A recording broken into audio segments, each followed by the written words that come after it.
Bonjour. Alors, on va continuer dans la méthodo. On va vous présenter une, méthode d'acquisition, la photogrammétrie. Vous en avez eu quelques exemples déjà, pendant la matinée. Je vais vous en parler un peu plus en détail et puis s'il nous reste un petit peu de temps, Raphaël vous parlera un peu de morphométrie avec, quelques exemples. Alors, une petite définition, je crois qu'on ça a déjà été évoqué ce matin. Donc rapidement, la photogrammétrie, ça reste une méthode de numérisation qui permet de reconstituer donc et de mesurer une scène, un objet ou des objets à partir de photographies, prises depuis des points de vue différents. Elle utilise le principe de la vision stéréoscopique. Vous en avez des exemples ici avec un modèle de vision stéréoscopique, des lunettes, du début du 20e. Un peu d'histoire, ouais, les premiers relevés photogrammétriques ont été faits par Emile Osda sur, des façades de bâtiments comme les Invalides des châteaux de Vincennes.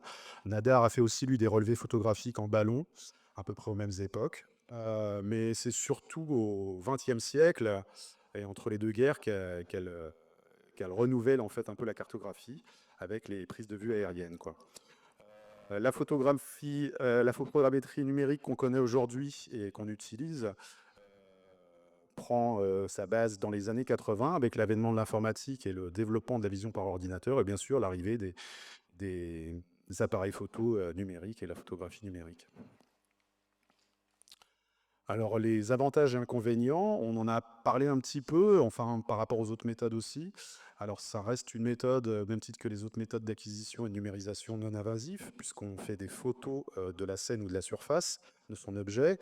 Pas de contrainte d'échelle, on va le voir dans différents exemples, hein, que ça soit sur de la photogrammétrie pardon, aérienne ou de la macrophotographie. Un équipement restreint et portatif. Karine tout à l'heure a parlé d'utilisation de téléphones portables, c'est une réalité. Faible coût puisque bah, les logiciels, les applications ou le matériel d'acquisition peut être vraiment de faible coût comme un téléphone portable ou un appareil photo. Une restitution précise, puisque la photogrammétrie, via différentes publis, on voit, elle n'a pas à rougir en fait par rapport aux autres méthodes de sa restitution. Et puis surtout, l'un des avantages, on l'a pu le voir aussi, ça a été évoqué par Florent aussi ce matin, le gain de la texture. Les inconvénients, donc on n'a que l'acquisition de la surface, donc on ne voit pas l'intérieur des matériaux. Des scans difficiles encore aujourd'hui d'objets de matériaux transparents, réfléchissants et mobiles, puisque la photogrammétrie utilise donc la photo, sa matière brute, c'est vraiment la photo. Donc dès qu'on a des objets transparents ou réfléchissants, donc c'est une information ou une non-information, comme le blanc va créer des trous, le noir aussi, et mobile, puisque en fait ça peut créer des images de flou. Et si on veut beaucoup de détails dans nos objets, on a besoin de beaucoup de détails sur nos photos, quoi. Donc une contrainte de lumière importante, ça c'est inhérent à n'importe quelle photo. Un coût important, à contrario du faible coût en fait des avantages, puisque en fait selon les questions que vous vous posez, vous allez peut-être avoir besoin de reconstruire des modèles très très très précisément. Donc il y aura des coûts en fait en termes d'acquisition de matériel et que ça soit à l'acquisition, des setups d'acquisition ou des setups de reconstruction. Et un time consuming important, bien sûr, associé selon vos besoins de résolution, quoi. Alors le matériel, j'en ai déjà un peu parlé. Tout ce qui va pouvoir créer ou permettre de créer de l'image numérique. Donc des appareils photo, que ça vienne d'un smartphone, caméra, peu importe le type de caméra. Je dis caméra ou, puisque bien évidemment, et les films restent qu'un certain nombre d'images par seconde en fait. Donc vous allez pouvoir extraire les images de vos vidéos pour pouvoir éventuellement les utiliser dans vos séquences de reconstruction. Puis après, bien sûr, tout un setup de matériel de studio, des objectifs de différentes focales qui vont vous permettre de vous adapter aux échelles, etc., etc. En parlant d'échelle, juste un petit point sur le fait qu'il faut toujours fournir une barre d'échelle sur vos scènes ou à côté de vos objets, puisque les photographies n'incluent pas l'échelle. Pour la reconstruction, un ordinateur, peu importe, PC, Mac, station de travail, PC portable. Optimiser pour le calcul, CPU, traitement, édition 3D, etc. Bien évidemment, tout ça est très très dépendant, bien sûr, des questions et des besoins que vous avez, quoi. Et bien sûr, des logiciels de reconstruction, il en existe des payants et des gratuits. sous toutes les plateformes. Ici, deux exemples des plus utilisés au muséum, HDSoft MetaShape et Reality Capture, qui, lui, nous a fait la surprise au printemps dernier de changer de politique tarifaire et de passer donc gratuit, ce qui est une bonne chose. Les différents types d'acquisition, donc ça a un peu été évoqué aussi tout à l'heure. Les principaux, donc c'est les prises de vue autour de l'objet ou de votre scène. Bien sûr, il y a des objets qui sont tellement imposants ou importants que vous n'allez pas mettre ça sur un plateau tournant. Donc c'est vous qui allez vous déplacer dans votre scène, autour de votre scène. On a vu Lilian, par exemple, prendre des photos d'une scène aussi pour pouvoir faire une reconstruction. C'est le cas en fait, quand vous ne pouvez pas faire autrement. Sinon, en laboratoire ou dans des environnements très contrôlés, on peut très bien utiliser des plateaux tournants, voire en improviser. Il y a aussi des possibilités de prise de vue multicaméra, ce qui la permet en fait de s'affranchir, de faire des séquences de photos. Au lieu de faire 100 photos, bah, vous avez 100 appareils, donc effectivement, ça n'a pas le même coût. Mais en un déclenchement, vous allez mapper l'intégralité de votre scène ou votre objet. Ça a l'avantage de pouvoir faire ce qu'on appelle des time series, c'est-à-dire de pouvoir figer ou de modéliser des modèles en fait en un instant et de voir leur évolution dans le temps, voilà, comme sur cet exemple ici. Un dernier exemple ici aussi, en bas à droite, là, de numérisation automatique ou semi-automatique pour de la photogrammétrie d'insectes. Et puis bien sûr, la prise de vue par drone qui a déjà été un peu évoquée aussi. Comment ça se passe rapidement? La numérisation, donc une fois que vous avez fait vos séquences de photos, vous importez ça dans votre logiciel. Et puis la première chose que vous allez faire, c'est ce qu'appelle un alignement des photos pour créer un nuage de points clairs. Donc là, votre logiciel, il va identifier tous les pixels communs en fait qu'il y a à vos photos sur des séquences à des endroits bien spécifiques pour pouvoir reconnaître donc ces correspondances et pouvoir afficher en fait dans l'espace 3D vos caméras et leur orientation. C'est ce qu'on voit en bas à gauche. La deuxième étape, c'est ce que vous allez densifier l'information, donc créer un nuage de points denses, et il va y avoir des cartes de profondeur associées. Et là, vous allez commencer à obtenir un modèle un peu plus précis, même beaucoup plus précis, mais c'est pas encore un modèle surfacé, c'est pas encore un mesh. Ça va être l'étape suivante, en fait, qui va être d'assembler en fait des faces triangulaires au sommet de ces points pour pouvoir cette fois-ci donc avoir un objet surfacé, quoi. La dernière étape, si vous en avez l'utilité, elle est souvent comment dire, graphique, c'est d'appliquer une texture. Donc on utilise le jeu de données des photos qui vont pour créer une carte des textures qui va être mappée sur votre objet pour donner cet effet en fait d'objet texturé. Les exports sont possibles, on a entendu parler déjà de formats d'export, que ce soit PLY, OBJ, STL. Et un aussi des avantages, c'est de pouvoir exporter en PDF 3D pour pouvoir partager vos données avec des collègues qui n'ont pas obligatoirement des logiciels 3D. Alors l'utilisation, elle est hyper vaste. Là, j'ai fait une petite capture d'écran d'un site en fait de recensement de fichiers 3D qui s'appelle Sketchfab. En taguant photogrammétrie, on peut voir la diversité des objets et des échelles qui est utilisée par la méthode. Donc ça recouvre l'architecture, le patrimoine, le médical, recherche et sciences, on en voit une partie aujourd'hui, on va en voir quelques exemples encore après. Le cinéma, jeux vidéo, l'industrie, le PTP, etc. On la retrouve vraiment dans plusieurs domaines, quoi. Alors l'utilisation au muséum, c'est surtout dans un cadre d'étude du phénotype pour nous, pour de la caractérisation, de la quantification de la variabilité morphologique via des outils de morphométrie géométrique 3D. Et bien sûr, on va, on va en entendre parler encore après, de la numérisation des collections naturalistes pour la valorisation de la diffusion, quoi. Pardon. Alors maintenant, je vais vous montrer quelques exemples en fait de différents domaines scientifiques à travers l'archéologie, la paléontologie, ici avec la reconstruction d'environnement. En bas à gauche, donc là, la photogrammétrie utilisée dans le cadre de la reconstruction et de la numérisation de la grotte Chauvet. Je reprends aussi, je me permets de reprendre une illustration du site d'Anjac, où là on voit l'extraction en fait d'un fémur de sauropode, et juste en dessous sa numérisation, enfin une capture d'écran de sa numérisation faite par GoPro. Dans le cadre d'études pour quantifier la variabilité morphologique, là deux exemples.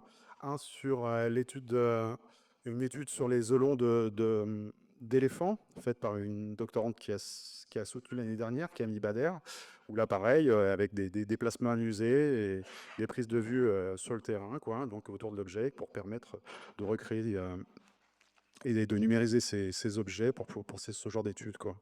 Une autre étude, là, avec un setup un peu plus complexe sur les becs de céphalopodes, où il a fallu en fait réfléchir à un système de prise de vue en aquarium pour éviter les déformations des objets, quoi.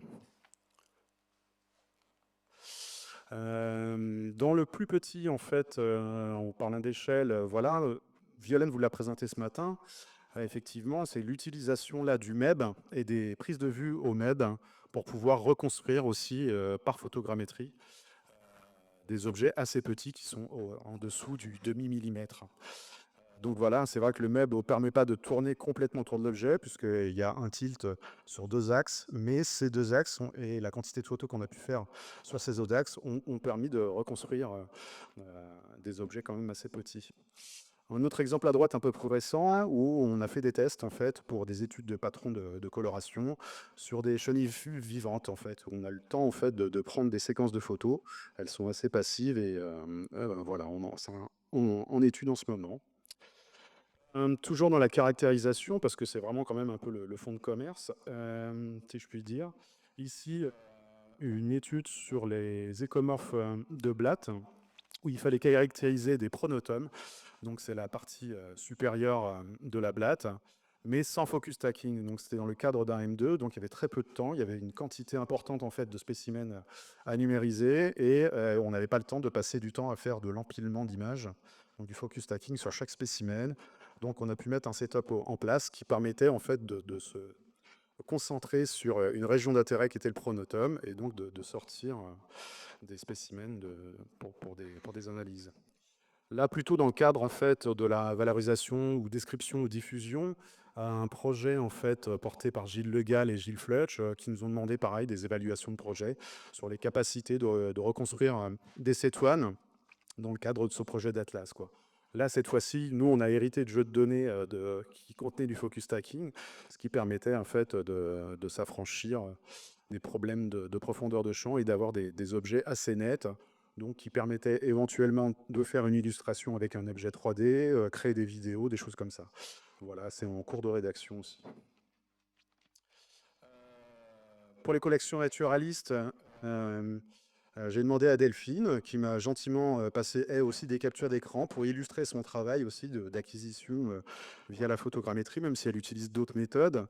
Et donc, moi, j'ai retenu ces trois images qui étaient assez parlantes en termes d'échelle, de matériaux et de complexité aussi de matériaux, puisqu'on a aussi des perles, des choses comme ça. Et l'importance que pouvait avoir aussi le rendu, en fait. Mais je pense que Delphine en parlera mieux que moi.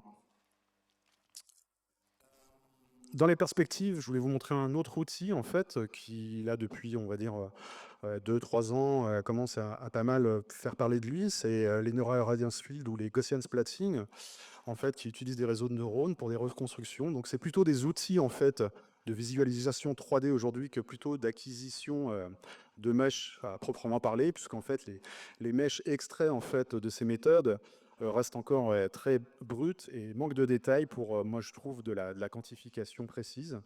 Mais c'est un avenir, je pense, prometteur parce que les acquisitions, les reconstructions se font très rapidement et surtout, en fait, ça permet de s'affranchir de tous les problèmes de transparence ou de réflexion, en fait.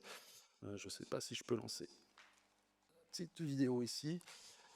Et surtout, vous pouvez, chaque séquence d'image ou vidéo que vous faites de votre objet vous permet de faire de l'illustration à foison et de gérer le type de visualisation que vous voulez de votre objet. Donc pour de la diffusion, c'est pour l'instant actuellement, c'est vraiment super, quoi, pour n'importe quel type d'échelle. Voilà, je ne sais pas s'il reste encore un peu de temps pour que Raphaël fasse un petit peu un topo sur la morpho ou pas.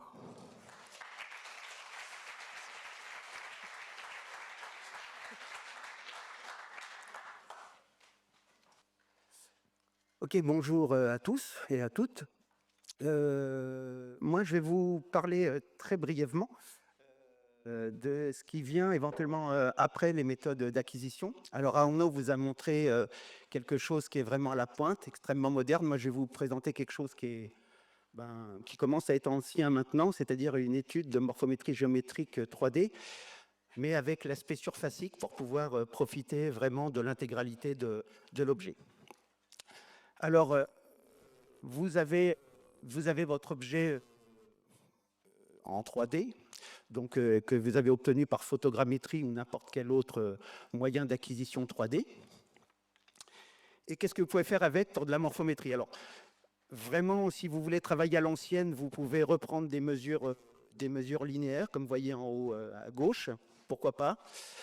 Vous pouvez prendre des points, comme vous voyez en B, en 2D ou en 3D, des courbes aussi en C, en 2D ou 3D.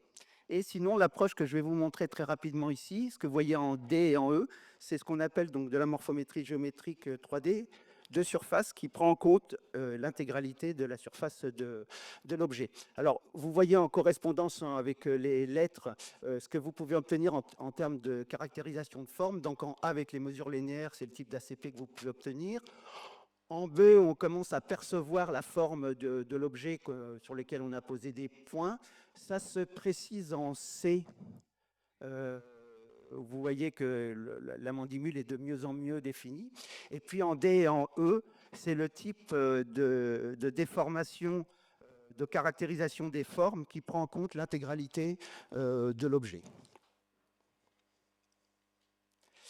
Alors, comment mettre en œuvre, au moins théoriquement, une étude de morphométrie surfacique? Il faut définir, c'est peut-être la partie qui est une des parties les plus longues, il faut définir un modèle, un template, où il va falloir définir, comme dans une étude de morphométrie classique, des landmarks anatomiques, que vous pouvez voir en bleu ici, et puis des courbes aussi anatomiques, que vous voyez en rouge. Et puis après, l'idée, c'est de venir napper l'objet avec des points de surface. Et bon, évidemment, ce modèle, vous n'avez à le faire qu'une fois. L'étape d'après, on vient poser manuellement pour l'instant, mais rien n'empêche d'imaginer, et même c'est déjà le cas qu'avec l'IA, cette étape pourrait être faite automatiquement. Mais il faut maintenant poser sur tous les spécimens qu'on a à mesurer les landmarks anatomiques et les courbes. Donc ça, je ne vous cache pas que c'est aussi une partie, bon, évidemment, qui est assez longue, mais vous notez qu'on ne repose que les landmarks anatomiques et les courbes, et pas tous les points verts que vous avez vus avant. Donc ensuite, les algorithmes fonctionnent de la façon suivante. En vert, là, vous voyez le modèle. Dans un premier temps, on va venir le caler sur l'objet qu'on veut mesurer. Alors, vous voyez, il est calé, mais pas encore projeté. Donc ça, là, c'est le modèle et l'objet qu'on a à mesurer. L'étape suivante, on vient projeter ce modèle sur la surface. Là, vous voyez, il ne dépasse plus, il est projeté. Et puis, par itération, on va venir optimiser le positionnement de chacun des points de surface. Donc, il vient glisser, hein, vous voyez, de cette position-là, il va venir ici, en optimisant leur position. Et donc, du coup, on obtient une homologie qui ne va plus être anatomique, mais géométrique, mathématique. Et donc, c'est répétable, évidemment. Une fois ces étapes effectuées, vous pouvez exporter votre modèle avec les coordonnées sur chaque point et dès lors faire toutes les études de morphométrique en 3D que vous voulez. Vous les considérez comme si vous aviez pris point à point les mesures. Rapidement, voilà, c'est le type d'analyse qu'on peut obtenir. Il y en a plein de visualisations différentes, là, sous forme de vecteurs et sous forme de cartes de couleurs. C'est une étude qui montrait les covariations à rouge entre le crâne et la mandibule, et ça a mis en évidence de façon très précise les insertions musculaires. Pour terminer, si vous voulez aller un peu plus loin, alors l'article fondateur, c'est le premier en haut à gauche, là, de Gunz, qui date de 2005. Et si vous voulez vraiment vous lancer avec deux articles pratiques très bien faits, Ben voilà, vous avez l'article de Léo Botondivé et puis l'article de Carla Bardua qui sont très bien faits pour se lancer dans une étude de ce genre-là. Merci.